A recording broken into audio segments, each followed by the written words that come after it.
आणि आमचे फार जुने संबंध आहेत. त्याचं उदाहरण देखील राजन साळवे साहेबांनी. आणि उदय सामंत 2004ला वयाच्या 26व्या वर्षी ज्यावेळी आमदार झाला त्यावेळी राजन साळवे साहेब हे शिवसेनेचे जिल्हा प्रमुख होते. आणि उदय सामंत आमदार झाल्यामुळे त्यांना त्यांचं पद गमावावं लागलं. सर्वांना एवढे संबंध आहेत होते आणि भविष्यात देखील. परंतु काही वेळ यावी लागते. त्याच्यामुळे राजन साळवे साहेब थोडे मागे राहिले. परंतु मगाशी देखील मी सांगितलं, सामंतांना योग्य वेळ आणि योग्य दिशा कळते. त्यामुळे उदय सामंत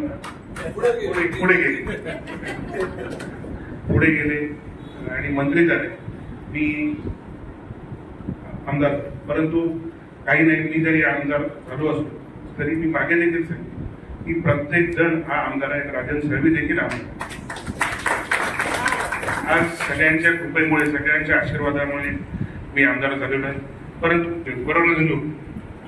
परंतु आणि त्यांच्या मुलांना असेल किंवा पुतण्यांना असेल, मी खरोखर मनापासून सांगत होतो की तुम्ही या. तुम्ही राजन साळवे साहेब राजापूरमधून आमदार होतील, उदय रत्नागिरीतनं होईल आणि मी खासदार होईल, ही माझी इच्छा होती. तर असो, पण आता राजन साळवे साहेब तुम्हीच आमदार आहात.